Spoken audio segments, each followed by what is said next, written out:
can evacuate the building the way you came in through these doors. And for those that are up in the public gallery, I believe there's a fire exit along the end there. So just please use the stairs, not the lifts. And if we can meet across the road outside the Lloyds Bank. If anybody needs any help in getting out, give us a shout. We'll make sure you get that assistance. It's also a good time to remind people to turn their phones off or to put them onto silent.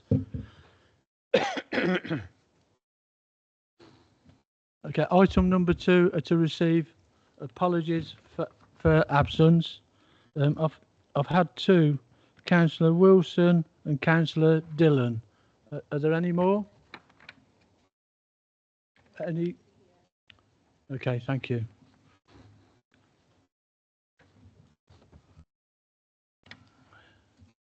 Item 3 is to confirm the minutes of the meeting held on the 13th of January.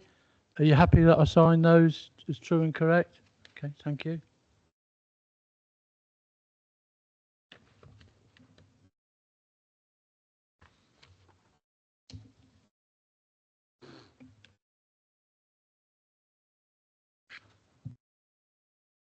That takes us on to item 4, declarations of interest, pecuniary interests or any other interests in accordance with the Members' Code of Conduct.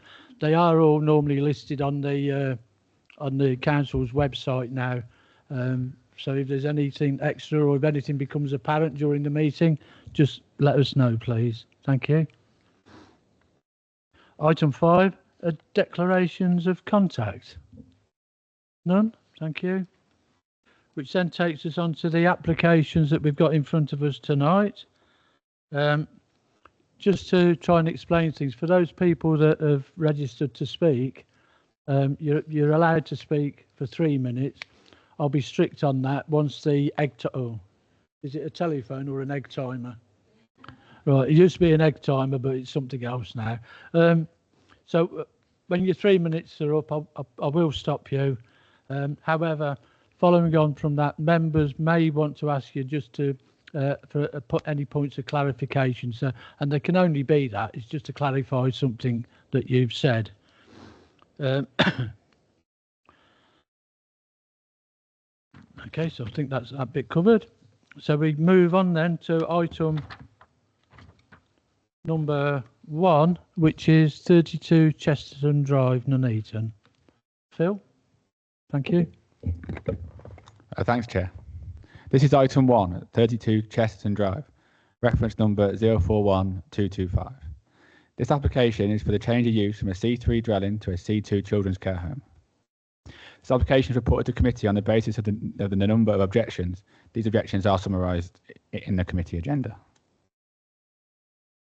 The key assessment points are the principle of the development, the impact on residential amenity, the impact on highway safety, any other considerations that occurred during the application, and the conclusion and recommendation. The principle of development is acceptable with the following reasoning. This slide, I will look principally at the development principles and the site context and sustainability.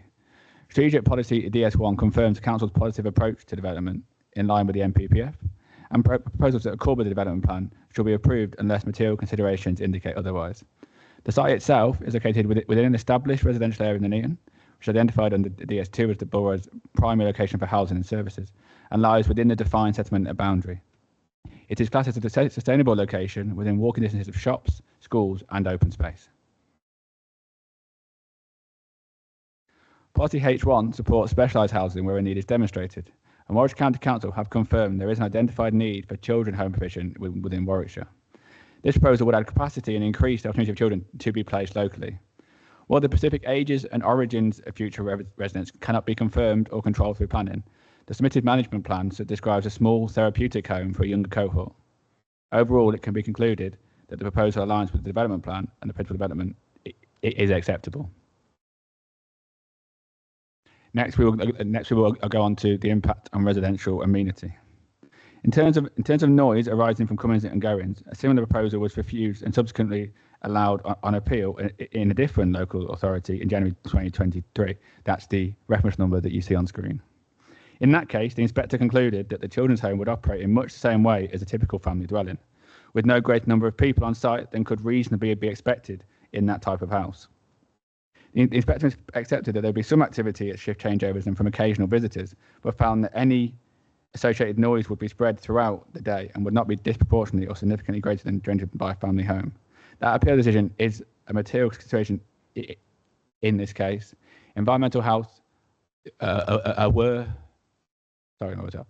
consulted on this application, and they also raised no objections in terms of noise.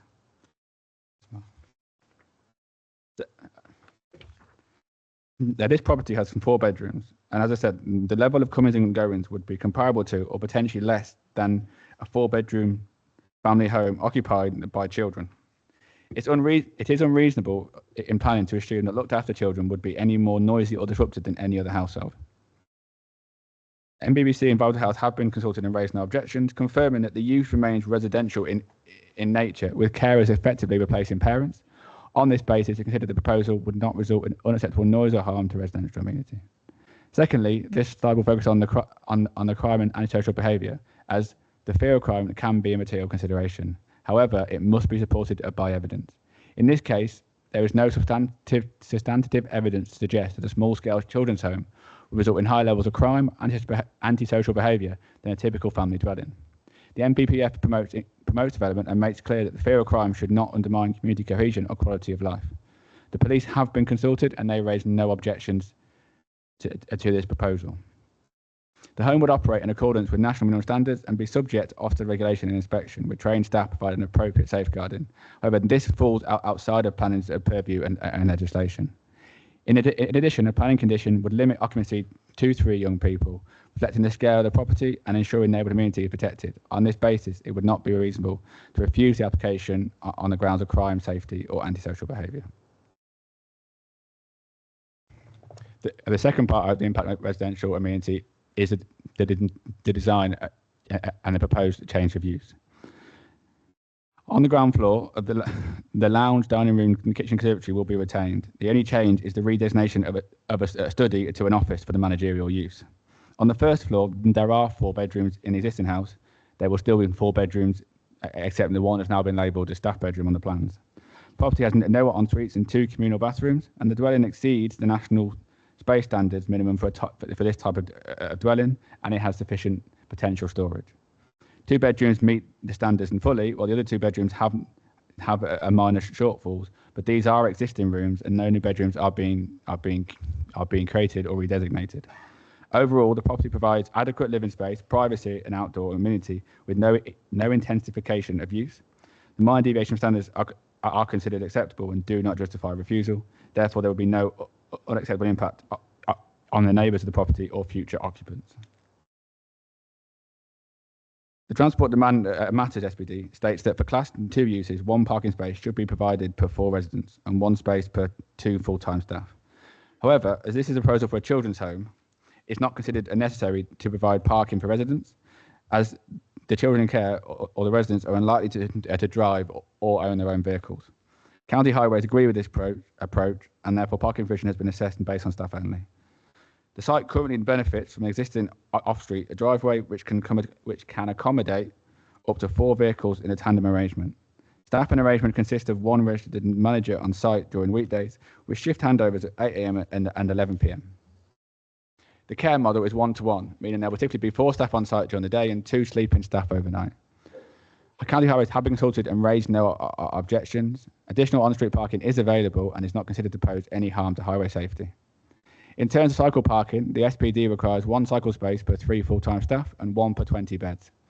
While the exact provision is not fully detailed on the submitted plans, a cycle store is identified on the site plan, and a suitably worded condition will be attached to ensure compliance. Overall, it can be concluded that the proposal is not considered to result in any material harm to highway safety or parking and is therefore acceptable. Severn Trent was consulted and raised no objection to the application, but it's been put in this presentation as they suggested a condition regarding disposal of foul and surface water. and the trigger points for this condition. However, after careful assessment, it was concluded that this condition was neither necessary nor relevant. This is because this is not a new unit. There were no additional bathrooms and no changes to the hard surfacing at the site. The property will continue to use the existing disposal methods which are acceptable. Therefore, this condition will not be added to the decision notice.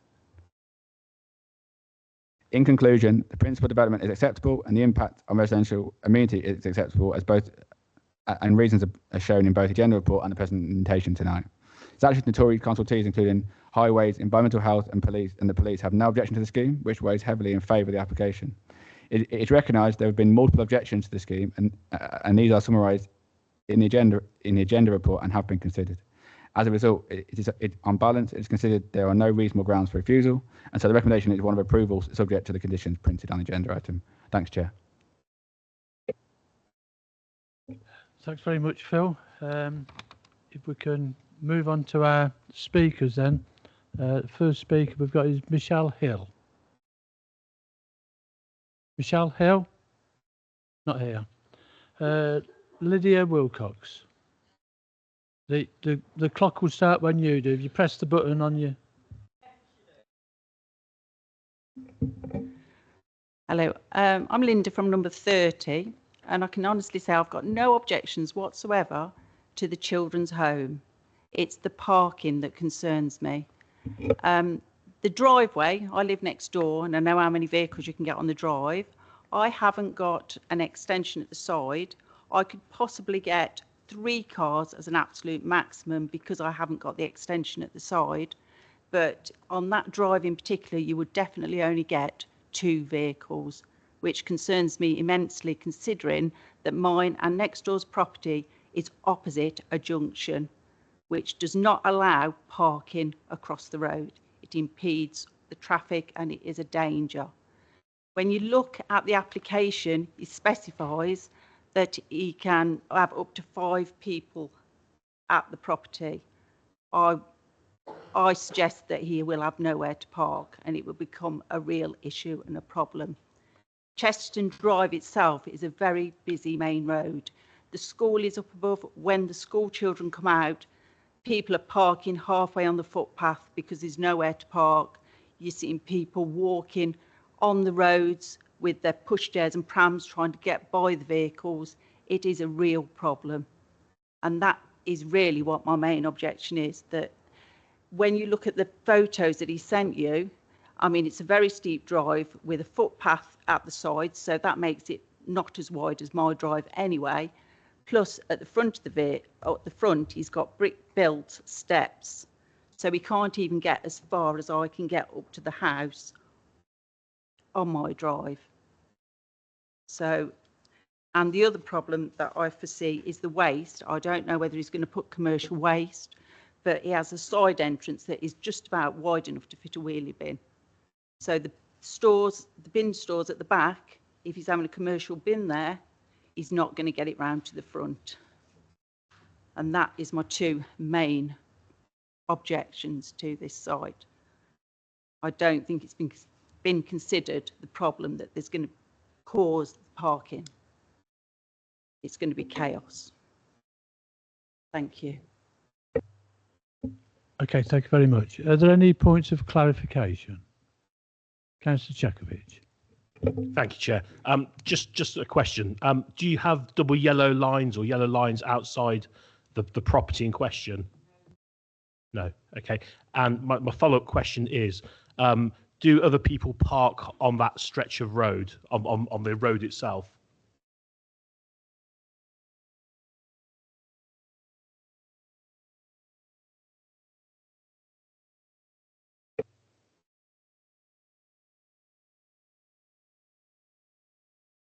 Okay, thank you, Chair. That's it for me.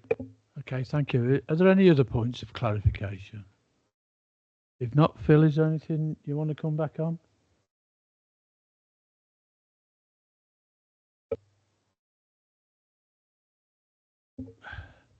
To move on then, the recommendation is as printed to grant planning permission subject to the conditions printed. Does anybody want to move that? Councillor Smith, thank you. Councillor Sue Markham seconded it. Any member wish to speak? No? Well, Councillor Hickling. Thank you, Chair. Generally, I approve of this application. I know we've had a couple of applications, I think, children's homes across the borough. My only concern is the parking issue. Sorry, Councillor, can you just try and put your microphone a bit closer? Is that better? That's better. Yeah, I'm going to say, generally speaking, I approve of this application. We've had a couple applications similar over the last 12 months with converting housing into children's homes. I do hear the concerns about the parking, because I think there's 4 members of staff, isn't there, on that space. But the problem we've got is, of course, that Warwickshire County Council think there's no issue with that. And also, if this house, you know, was a kind of a non-children's home, they might have 3 teenagers in there at some point, and they have various cars, and that's not that. You know, that's what happens, isn't it? Unfortunately, my only other slight concern is the fact the changeover time is 11 p.m. I mean, the 8 a.m. one's fine because people are going to work, aren't they? And if a number of cars pop up and there's a bit of a changeover, that doesn't seem an issue. It's the fact it's 11 p.m. for the evening one, so I'm in bed at that time. So if there's cars outside and all the rest of it, so I don't know whether that could be changed or recommended that could be a bit earlier or something. I don't know. But they're the 2 things that highlighted to me on this particular application. But generally speaking, I'm in favour. It is the 11 p.m. thing that bothers me a little bit. But I understand that the county council are okay with the parking, so there's not much we can do on that particular issue. So that's just my 2 thoughts. Thank you. Phil, do you want to come back on that, or do you want, or do you, shall I go to legal about it? I mean, Thank you, Chair. Yeah, I mean, that's the point, but 11 o'clock, I just think that looking at the, obviously, because that must be their operating times. I think when you say there's 4 staff, I think it's just that they would be at that point of changeover, wouldn't they? It's not going to be 4 staff constantly, the property. So just to make that point. Obviously, when you're doing conditions, you have to pass the legal test. And I think that anything of that sort of this side isn't seem to be unreasonable. So I would just urge some caution on obviously making that a lot earlier. Thank you. right, well, we'll leave that with you sort of thing then, see where we go with that. Councillor Sue Markham. Thank you, Chair. I just want to raise a point, actually, and maybe the planners can comment on this. But it was mentioned about commercial waste, but there are only going to be 3 children and obviously the staff there. So I don't think this is ever going to be commercial waste. You wouldn't have it for a normal house. So I take it this is not going to be commercial waste. It's just going to be normal. Thank you. Yes, Councillor. We've been told all the way through that essentially the change is going to be they're going to use the store and collection that the house at the moment uses, which waste and refuse obviously I had no objection to, and they essentially it's being used now in that way, so therefore that's what they need to do essentially. Okay, thank you. Any other member? In which case I'll move on to the vote. As I say, the recommendation is to grant planning permission subject to the conditions printed. All those in favour of that? That's unanimous, thank you. Okay, so the application's approved. Thank you.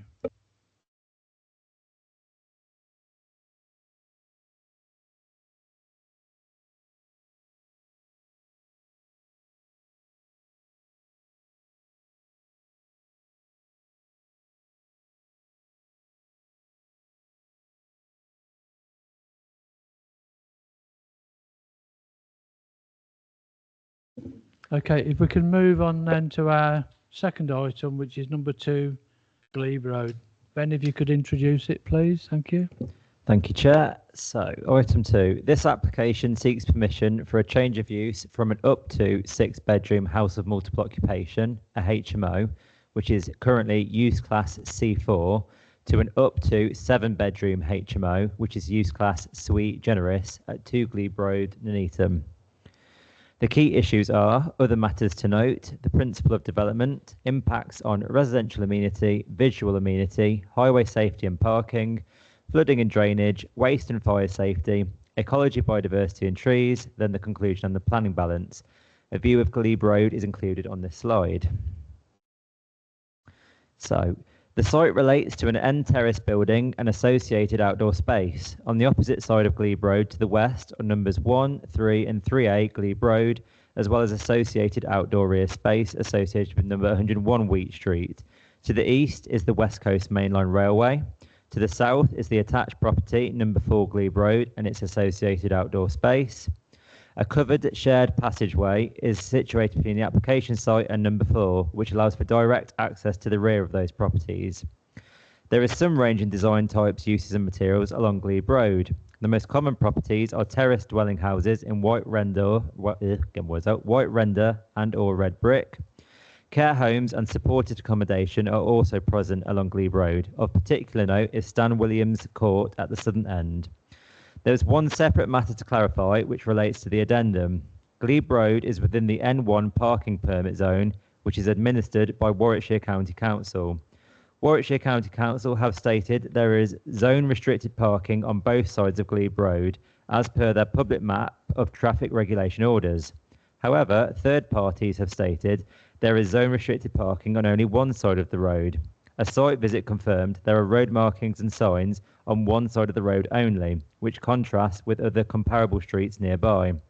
This was queried with Warwickshire County Council. No response was received at the time the addendum was published. However, Warwickshire County Council have now confirmed both sides of the road should be marked and signed as zone restricted parking. This has been passed on to their contractors and should be implemented this year. The management of the parking permit zone and any future changes are wholly separate to this planning application, as they are outside the remit of the local planning authority. These are within the remit of Warwickshire County Council only. For the reasons set out in the agenda, parking provision is considered acceptable regardless of the status of the parking permit zone.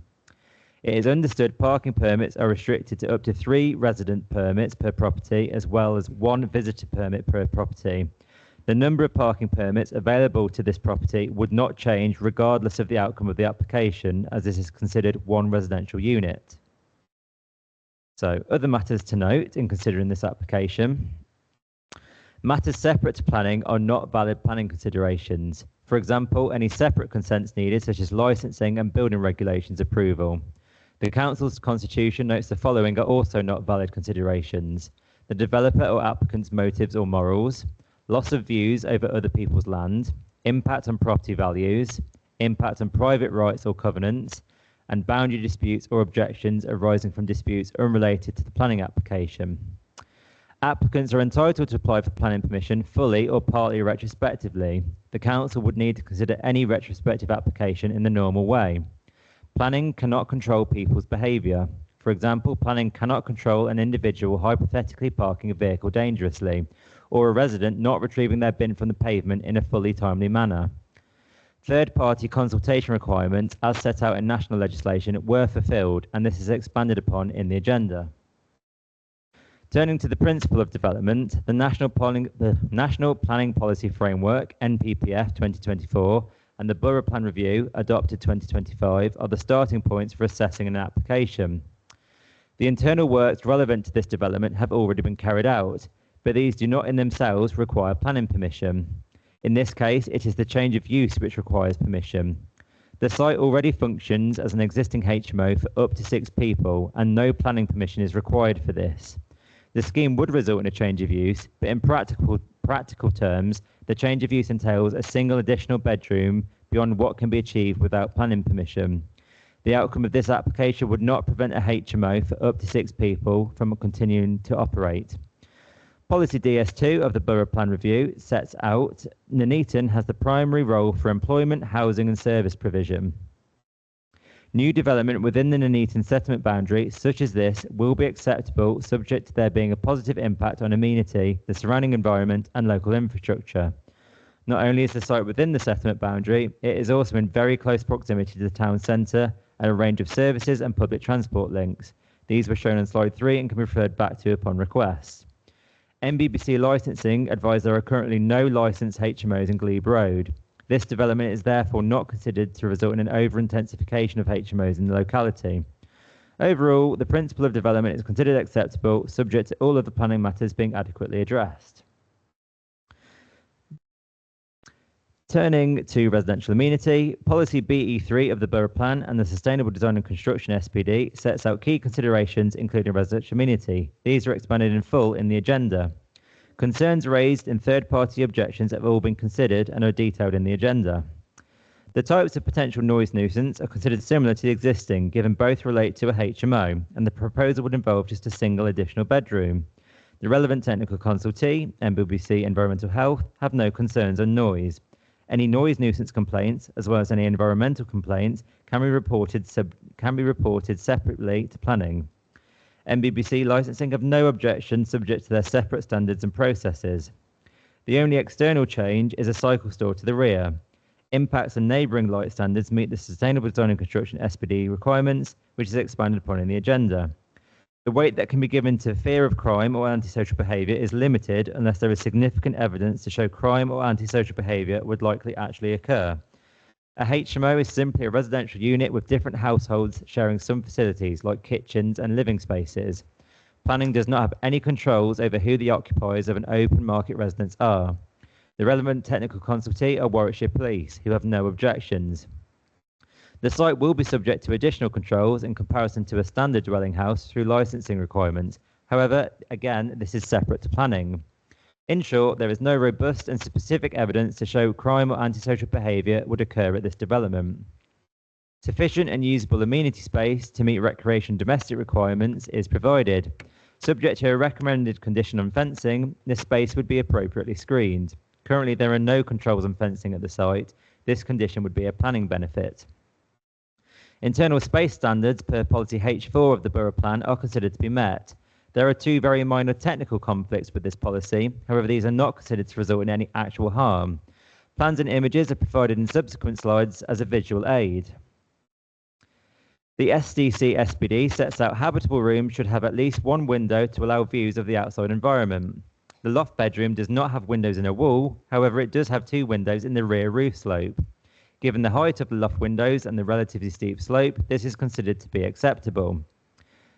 The SDC SPD sets out habitable rooms should have a ceiling height of 2.5 metres. Only the very outermost parts of the loft bedroom are below this height. The vast majority of the room does meet this standard, and this is considered to be acceptable. As set out, these are very minor technical breaches, which in themselves are very unlikely to justify refusal. Again, these are not considered to result in any actual harm.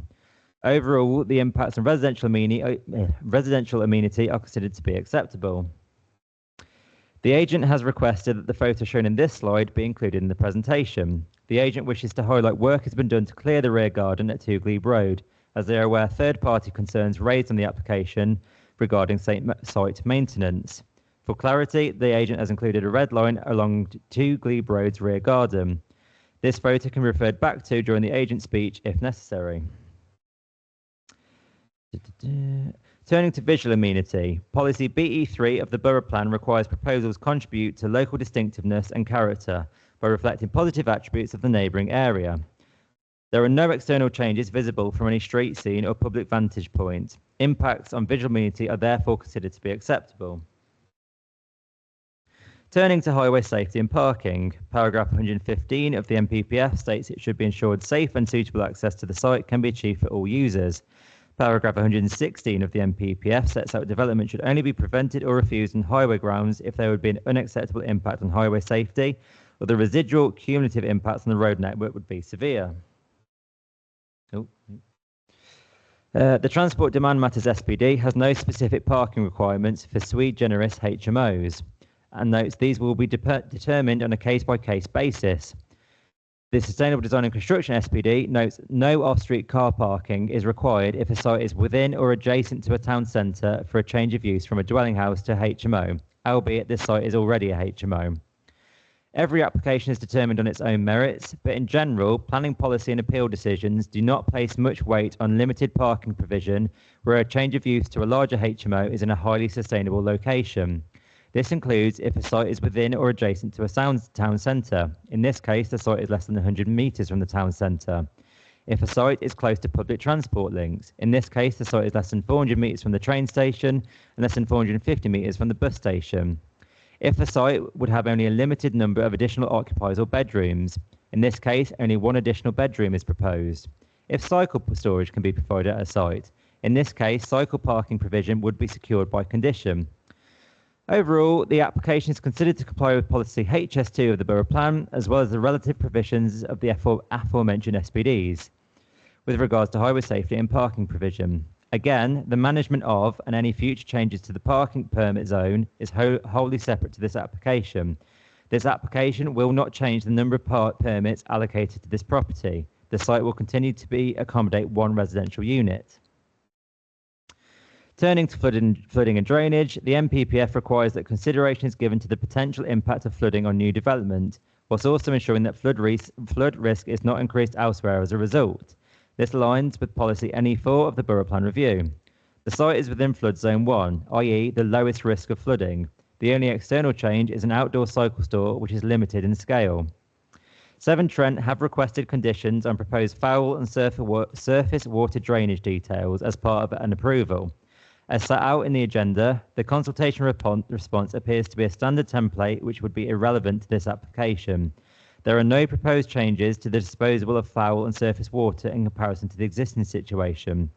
The local planning authority cannot impose conditions requiring details of proposed changes that do not exist. The conditions do not meet the necessary tests set out in the NPPF.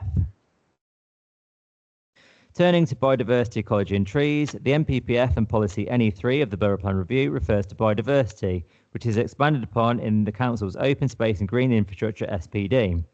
The application is exempt from statutory biodiversity net gain, as less than 25 square metres of habitat will be impacted. There are no trees or hedges within the site. There are trees adjacent to the site. However, the only external works are not in close proximity to any trees.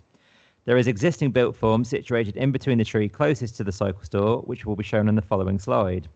There is some very minor conflict with policy NE3 of the Borough Plan and the aforementioned SPD, as there is limited information provided regarding the adjacent tree, i.e. there has been no tree survey. However, in this case, it is not considered determination should be delayed to insist upon further information. There appears to be no reasonable prospect or probability that harm would occur to this tree. Any reasons for refusal need to clearly evidence harm. Apologies. This slide shows the location of the tree nearest to the proposed cycle store. Again, given the setback and built form situation in between, there appears to be no basis to show harm would occur, and therefore it is not considered reasonable to require a full tree survey.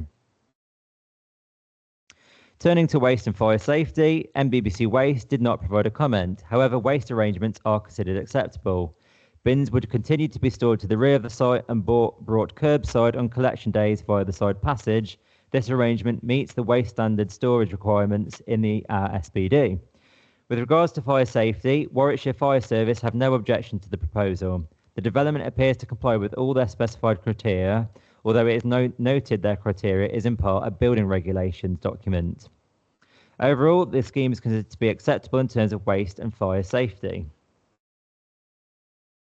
In conclusion, the NPPF promotes a presumption in favour of sustainable development, and decisions should be made in line with the adopted development plan unless material considerations indicate otherwise.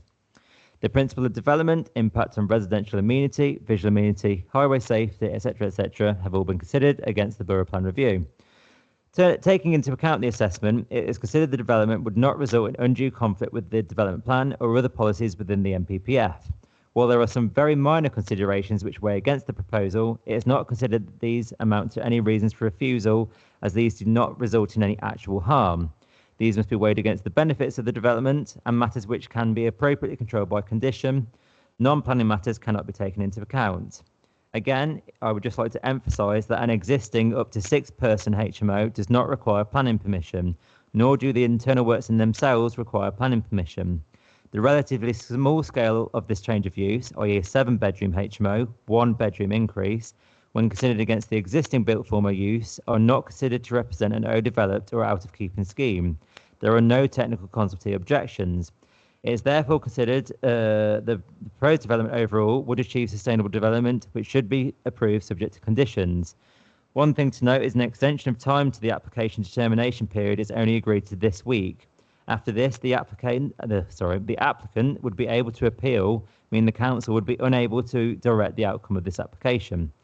Thank you.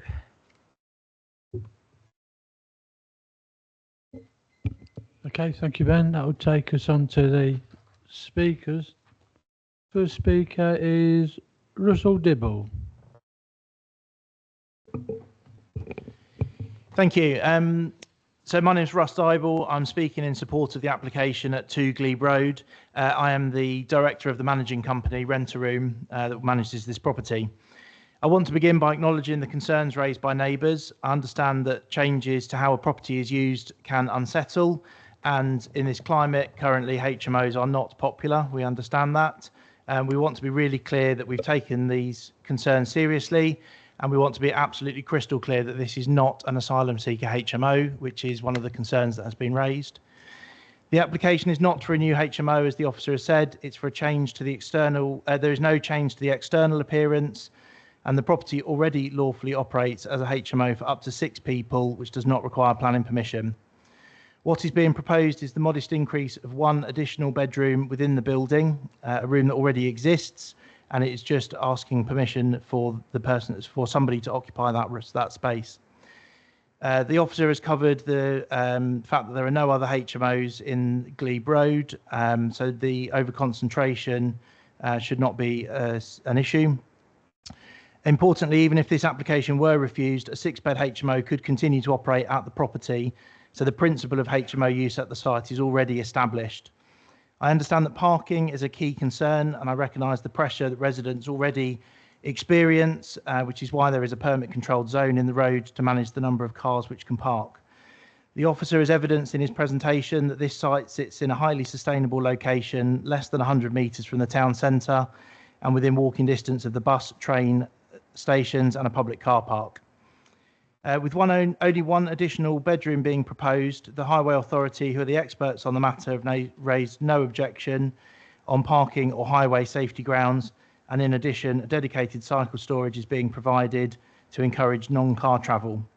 This point is particularly relevant as in a survey we conducted across over 300 tenants a couple of years back, approximately only 10% of our tenants were car owners, with most relying on travel by foot, bike or public transport.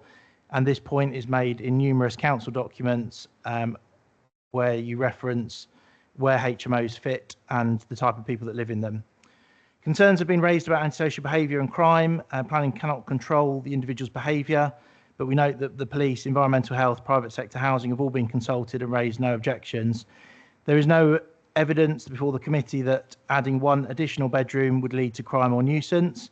The property will be continued to be managed professionally with working people occupying the building, and the building being subject to licensing controls and the usual control that the local authority have over HMOs. Members will also be aware that officers have carefully assessed impacts relating to noise, fire safety, waste, drainage and residential amenity, and that in fact HMOs are likely to be far safer than any other property. Okay, thank you. Are there any points of clarification? No, okay. Councillor Will Markham. Can I ask you when you last went to the property? And there is a question on the plan. When you go upstairs to the loft, the top step, how does that work? Because it's not quite clear in the plan whether it's 1 step or 2 steps. Maybe I'm just stupid, but I can't see how it works. So do you got the steps and then turn left into it off the step, or is there a solid step that you go onto first? Solid step and then step into.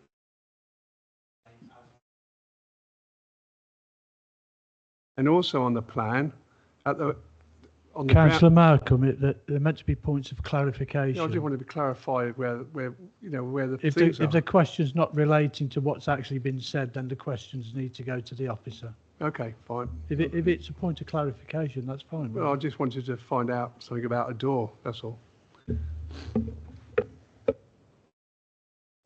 Okay.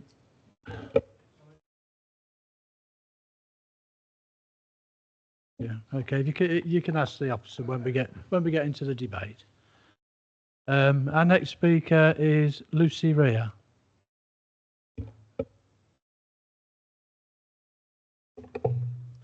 Good evening, everybody. Thank you for the opportunity to speak this evening. My name's Lucy Rea and I'm the owner of 2 Glebe Road and co-director of the management company Rent-A-Room. I'd like to begin by thanking the planning officers for their time and detailed report recommending this application for approval. When we first purchased the building, it was in very poor condition. There was significant damp and mould, a leaking water tank in the loft and a garden that had been completely neglected. It was not a pleasant or healthy environment for anyone to live in. We made the decision to invest into a full refurbishment because we believed the building and the street deserved better. Today, it's a safe, modern, attractive home that I believe enhances the area rather than detracts from it. The property now provides high-end ensuite buildings, a large communal kitchen diner and spacious garden that have been cleared and restored into a usable outdoor space. Every resident has their own private bathroom, which significantly improves living standards and reduces strain on shared facilities. This is not a poorly maintained or overcrowded property. It has been carefully designed to provide quality accommodation that people can generally feel proud to call home. I completely understand that the neighbours may have concerns regarding parking and antisocial behaviour, and I want to address those respectfully.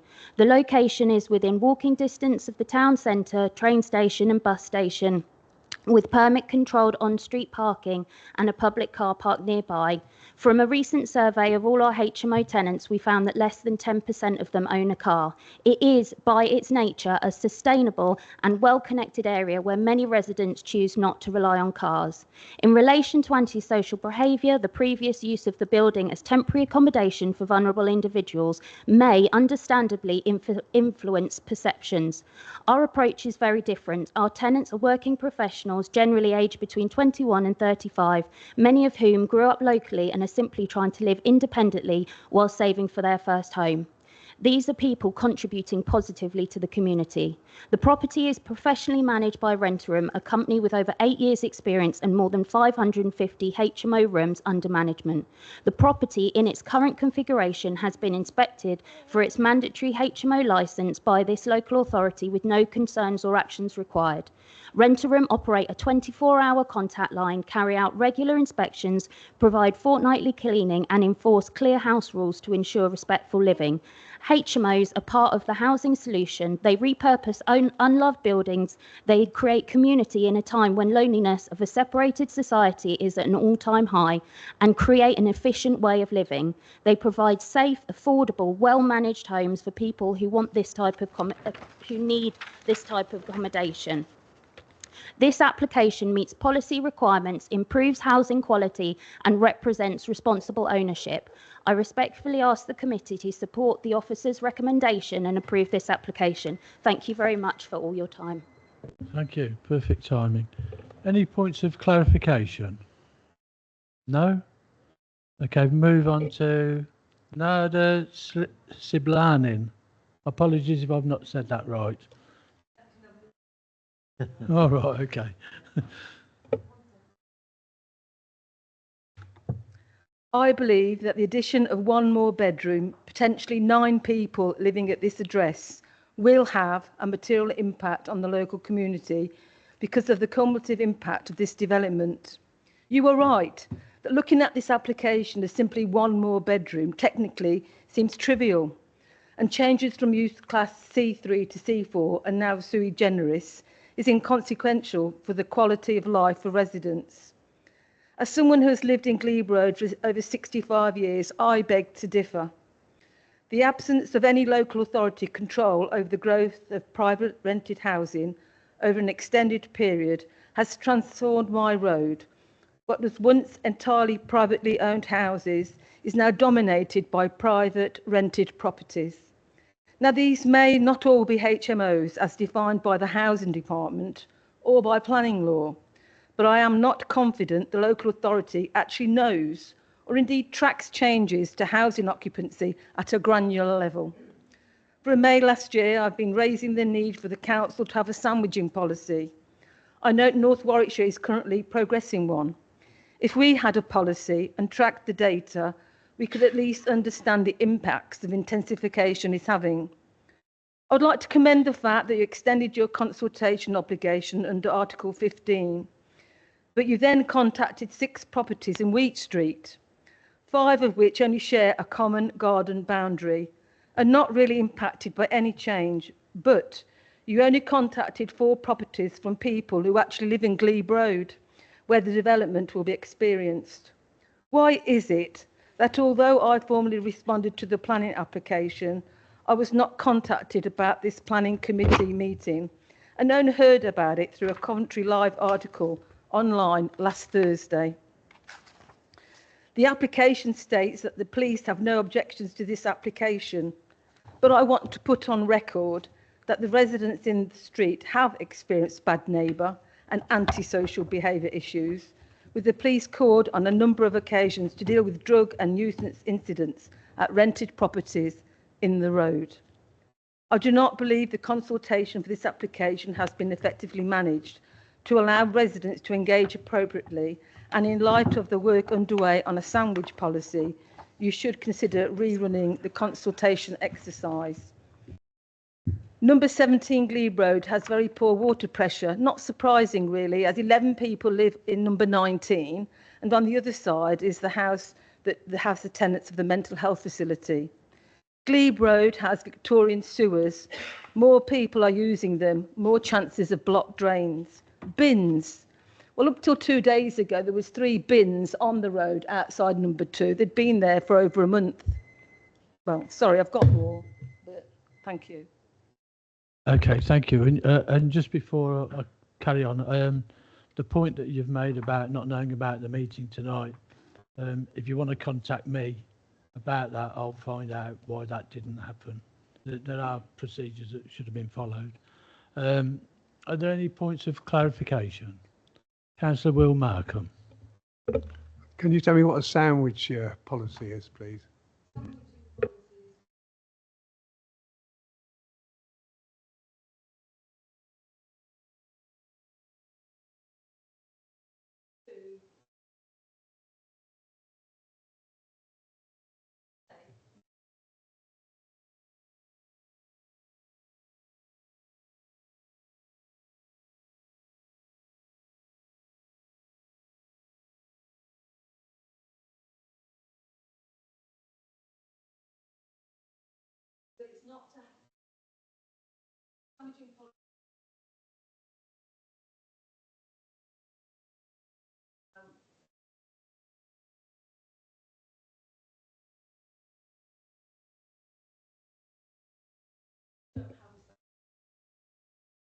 Okay, thank you. That's something I'll be asking about as well.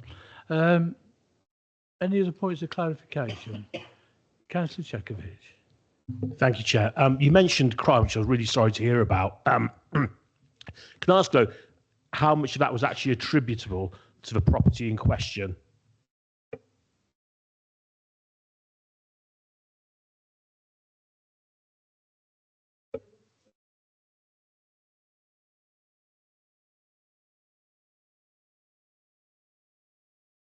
Right, that was number 8, though, not the property we were talking about. So have you had any, can you confirm any crime associated to this property?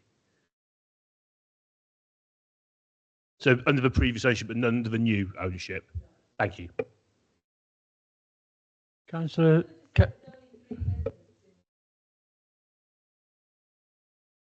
Yeah, I think the applicant. Councillor Amici. Thanks, Chair. Sorry, you did mention that the officers only contacted 4 residents on the road. How are you sure that it's only 4 residents were contacted, and how many number of residents on that road?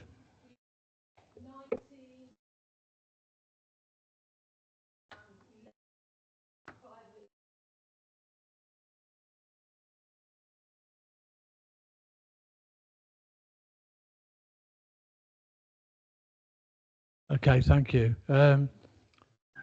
We can clarify that again with the officers about what the policy is on consultation. Forgot my word then. Okay, so if we can ask Paul Barrow. Thank you.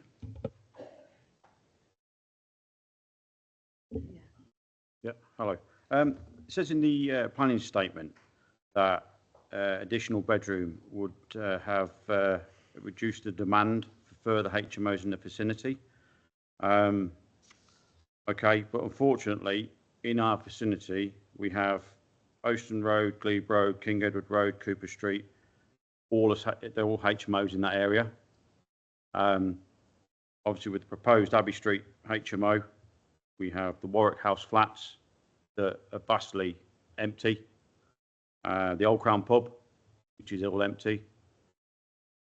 Well, hold 1 second. And around the 50, I think it's 50 houses on Vicarage Street development that's going to be going on. As of 10 o'clock last night on Rent-A-Room, there were 22 properties, HMOs, listed as available with multiple rooms in there. And that was on their website last night.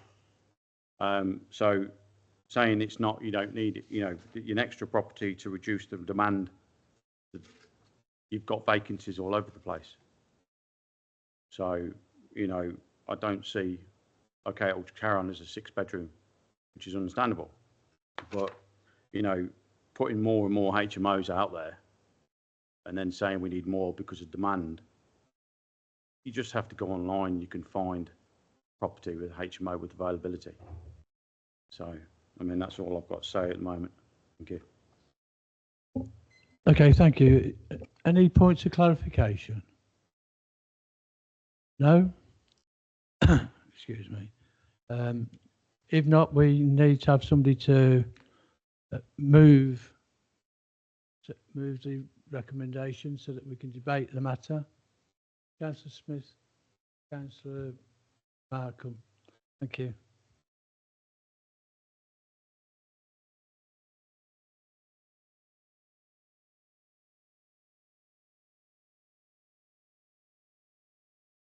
Okay, just before I open the debate, was there anything that you wanted to come back on? Yes. There was something about doors. Oh, sorry, that's for Councillor Markham to ask the question, but it's okay. I'm already on.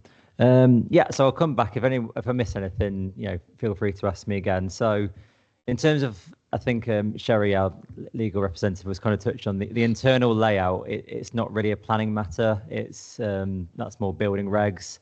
As I understand it, it meets building regs, but again, it's a separate matter.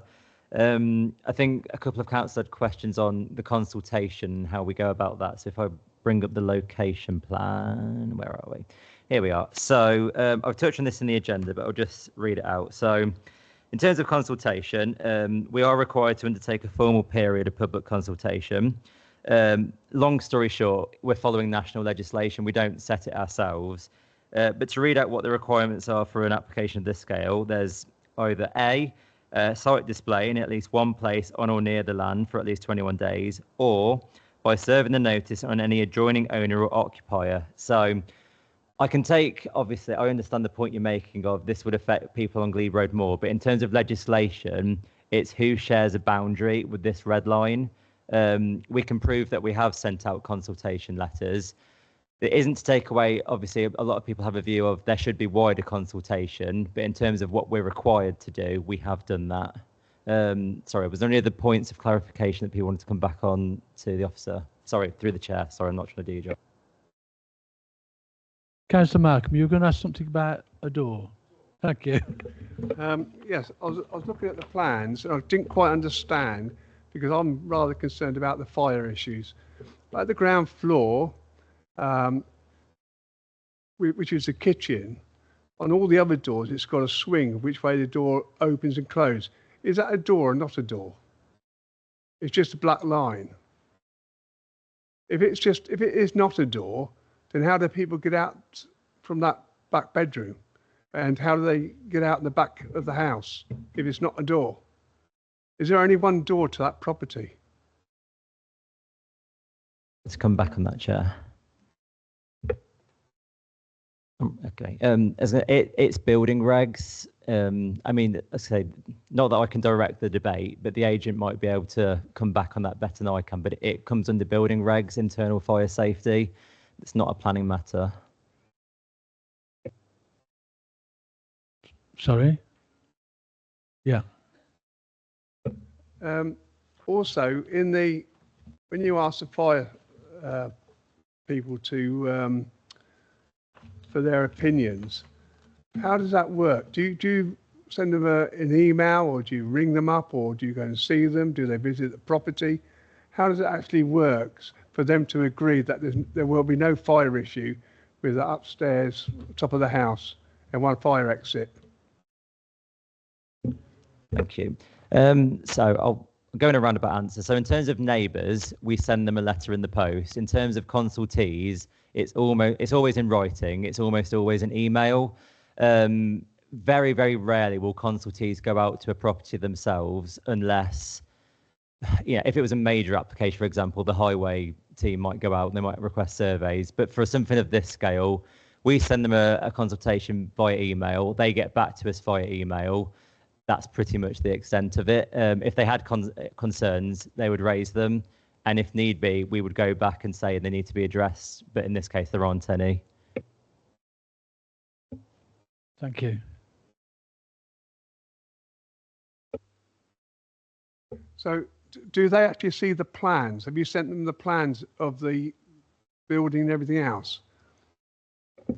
Well, usually we just send them an email and say, this is a link to our website. You can see all the plans through there.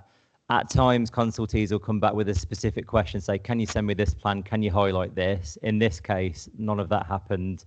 It's just quite straightforward. We consult them. They come back with no objections. That's basically the process.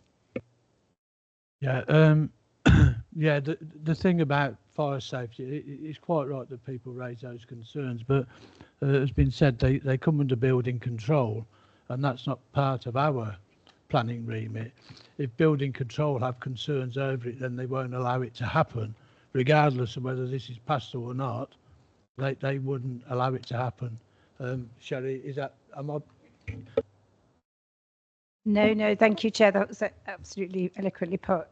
I know that you've obviously got concerns about the safety of that building, and I just wanted to reassure you, Councillor Markham, that obviously what you're doing is you're just looking at the use.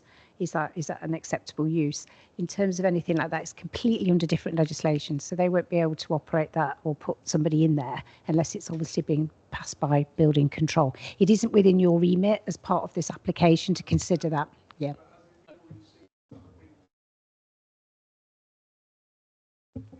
The building regs people will have had copies of the plans. And also there's other legislation to operate an HMO as well. So there's two lots of legislation. Right, okay, I'll just move along. Any other member? Councillor Sue Markham. Thank you, Chair. I know that building regulations, it's a totally different matter altogether. But my question is, as a 6-bed HMO, it doesn't need planning. It's only going to come to us because they've added an extra room on, so now it needs planning. But as a 6-bed HMO, would that still need to be seen by building regs, or do they now get involved now that planning's in, so that it makes it a better building, if you understand what I'm saying? So I don't know how it works. Ben? So, all buildings need building regulation approval. I mean, I'm not a building regs expert, unfortunately, so I can't give a clear answer on when those thresholds are met. But long story short, yes, it would need building regs approval. Say the agent might be best to come back on that, but yes, it will. Yeah, and as far as I understand it, if a permission is given on this or any other application, building regs come in afterwards, so that they could stop it if they find a problem.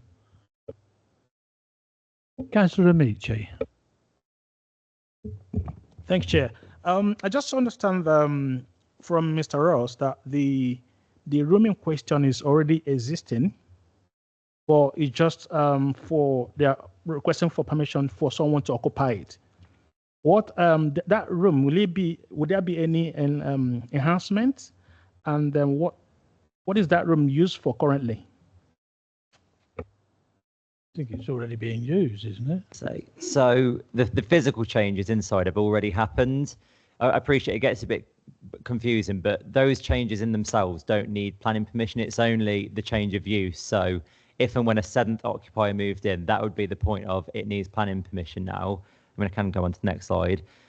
There is already an occupier in the loft bedroom. However, there aren't 7 occupiers in total. So like in theory, that's just an example. You could have a 7-bedroom house, but if you've only got 6 occupiers and you know those occupiers keep moving depending on what rents they want to pay, that doesn't actually need planning permission. It's only once that 7th occupier comes in, it needs permission. Thanks, Ben. Any other member? If not, I'll move to the vote. The recommendation is to grant planning permission subject to the conditions printed. All those in favour?